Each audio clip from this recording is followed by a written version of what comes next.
Hey guys, I'm Naya and welcome back to the channel. For today's video, I decided we're going to be discussing my updated prank kits list.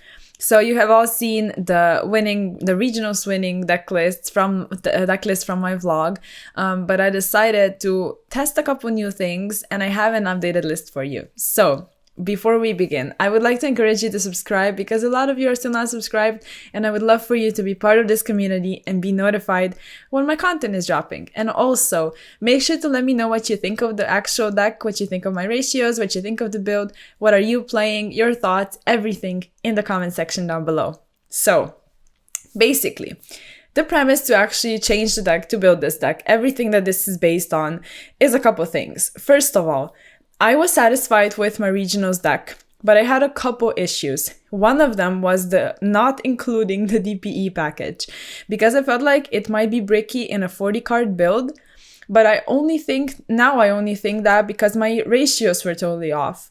So what I did was I looked at, like, when I saw the 60 card lists doing well, I was really intrigued by it, but I don't want to play 60 for a couple reasons, but the main one being I don't have the Magician's Souls Illusion of Chaos package. I don't have Small World if I would like to play that as an extender, and I just don't feel comfortable with, I guess, borrowing a lot of cards. When it comes to something specific like the Brave Engine, which I really wanted to play in the deck to even make it work because I like prank kits, then it made sense. But now I have my actual Brave Engine and I'm like, I don't want to be dealing with that. And I think I can make it work in a 40 card build as well, because essentially the math is the same. You just need to sort of adjust the ratios. So with that in mind, and with the fact that I want to include the DPE package, but I don't want to break on random things, I did all of the math, and what ended up, I guess, being my calculations was that you should be running 10 pranks and 13 hand traps in a 40 card build compared to the ratios in the consistent 60 card builds. So when I saw that, I was like, well, I'm a bit afraid to play only 10 prank kits. But I needed to play the DPE package, and I needed to include as many hand traps as possible and still keep it over like somewhere around 40. And as you can see, we're on 42. I cannot squeeze everything that I want in, but I still want to play all of these cards. So with all of that being said, we can go into the actual deck, the ratios, the choices, the thought process, everything. So basically, how I have it organized is just by hand traps, pranks, brave stuff, and random stuff. So we have 10 Ash, 3 Ogre, 2 Nibiru, 3 Impermanence, and 3 Droplet. So only 2 Nibiru, because I'm not a fan of Nibiru in our regional setting. It's way too random, and there's sort of the meta is becoming a bit more dominated by control decks. Nibiru is not always that great, and also when you need it, it needs to be paired up with something else as well when you're going up against combo decks, and I just didn't want to play more than 2. I still have 3 Impermanence and 3 Droplet that sort of do the same thing in theory, but Droplet deals with the entire board, and you can spare to, ditch a couple cards. Like you're okay with discarding, like you don't really have an issue with that. But I also wanted to have 3 Impermanence, mainly, honestly, because of Anaconda. Anaconda it's a busted card, and it needs to be respected. So what I like to do is, usually when I'm thinking someone might have it, I'll keep that, I'll keep that Impermanence for Anaconda. You still have Butler, you still have your hand traps, you have the brave stuff, but you need something to deal with a very specific thing like Anaconda, or to deal with, very generic things like just random stuff and random rogue decks that you just, imperm on the normal summon, cross your fingers and just hope they pass. Basically, I like Impermanence. I wanted to have it at 3. Also 3 Droplet. So that makes it 14 hand traps. And why I did 14? Well, because I wanted to play all of these that I'm playing now at 3, and also because I went over 42 anyway, so it just made sense to play 14. And then we have the prank stuff. So like I said, I was nervous, of cutting pranks to 10. But if you look at 60 card builds and they're all running like, this ratio of prank kits that I, for example, used to run in my 42 card build, then obviously sometimes I would break on too many pranks, and then I was like, whoa, why does this keep happening? You want to open your 1 card combos. You do. But in a meta like this, where you really need all of your hand traps and you want to include as many good engines as possible, because let's face it, we are in a meta of DPE Scythe, you know, Brave. It's just how it is. And if your deck can afford to run this and you're comfortable with that, then I guess you should just include it. But if you include it, you need to cut down on other things. So when I sort of, you know, had that talk with myself, I realized that only 10 pranks is good enough. And I'm really satisfied with it, honestly. You know, at first I thought I wasn't gonna see them, but you actually do. The only things you need to keep in mind is actually recycling in the end phase in terms of actual colors you need. So, you know, looking at those you have on the field and in your hand, and then you just recycle the ones you're sure you're gonna be able to, you know, take out of your deck on the following turn. So it's a bit more, I guess, thought process when it comes to that, but that's really about it. And then we also have a 2-place, obviously, to go alongside that. And we have 1 and 1 of the spells. You really don't need more, and you honestly can afford to run more. Then the Brave stuff is very standard. You have Enchantress, Griffin, right, and Draco back, but I have 2 Faithful. And that's also why I went over 42, because I love Faithful a lot. Now, maybe that's weird. 2 Faithful in 40, it might be weird, you know, you might disagree with it, and it's totally cool. And also something to keep in mind, we have a regionals in about a week. So I will be testing this throughout the entire next week, and then I'll probably tweak a couple things, but I wanted to have 2 Faithful because I honestly think it's amazing. If it gets disrupted, you get the second one. It's amazing follow-up grind game. It's just it's a very, very, very strong card, and people will obviously always ogre it, you know, cyclone it, do whatever, and then you have the second one. And then we have the Bricks and the Fusion Destiny. Like I said at first, I was nervous to play DPE. And very fun fact, quick short story, when I went to the region, was actually the last one that I went to.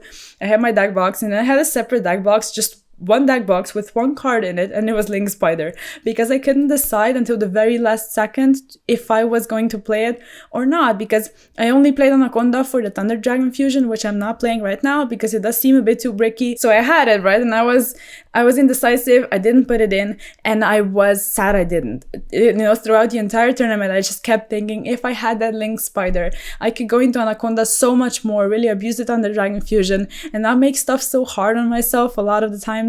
So that's why I wanted to include DPE. I wanted to include Link Spider, and yeah, I'm very, very, very satisfied with that choice. Also, another thing to keep in mind is you could go over 40 by sort of a lot and play like, you know, 1-for-1, Instant Fusion, Thunder Dragon Fusion, Monster Reborn, a lot of hand traps, you know, just a lot of pranks.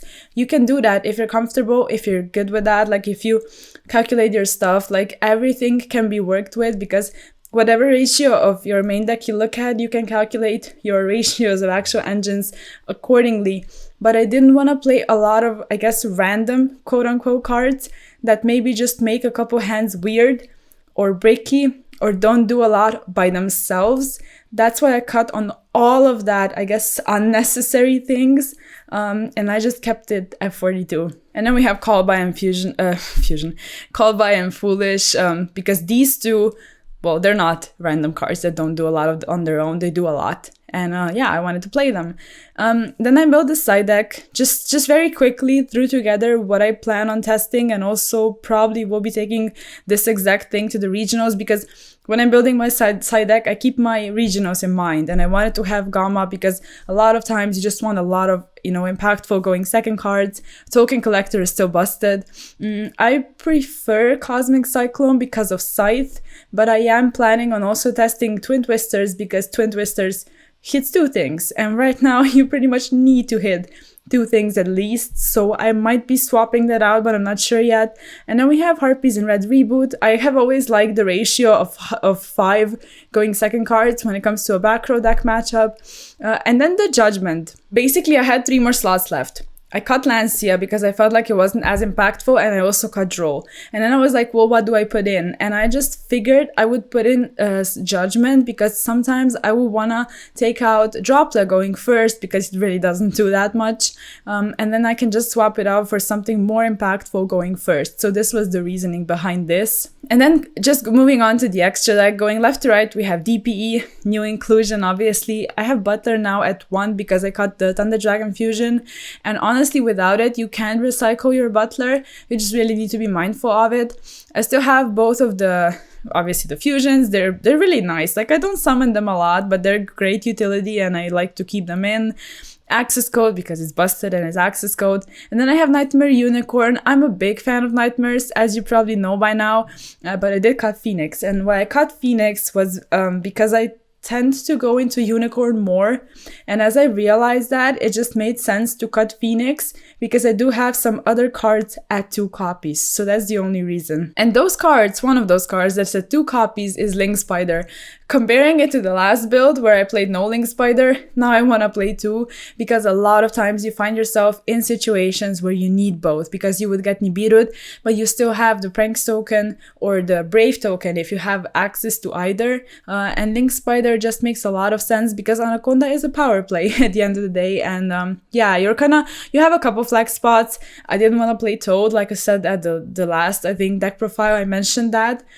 Also the Link 4, they don't do enough. They're really not that good right now, and I would much rather have something like Link Spider at 2 that will definitely come up. So there's that. And then we have 1 Bow Wow, 3 Doodle. So I still don't have the 3rd Doodle. But yeah, I think the easiest thing to do would be to get 1 more Doodle for the regionals. So I have it at 3 copies over here because I do think you kind of need it, at least 2 if you don't have 3 Doodle. Like, I would still play 4 Link 2s because you go into them a lot, at least from what I sort of come to realize, I guess. Now we have the Meow Meow, and I have 2 Anaconda. Why I have 2? It just makes sense because people like to disrupt it. And when people throw everything at the Anaconda, like, you know, Pops, Nibiru, like things where you don't use the effect yet, and then you whip out the 2nd copy and they're just like, you know, well, dope, you just made me waste a card. Or I guess you forced me to waste my card. Then it's a really feels good moment to have the 2nd Anaconda. It has not come up yet during testing, but I'm sure it will be like coming up. And obviously in the next week, like I said, I'm going to be testing even more. So I guess we'll see. But this is the last, I guess, flex spot. There could be Phoenix, there could be Anaconda, there could be the Butler, there could be the Link 4, like legit whatever you want to play, just play it. And that's pretty much it. Hopefully this video wasn't too long. Hopefully I explained everything to the best of my abilities, and you know all of my reasoning and all of my thought process behind every single card and ratio.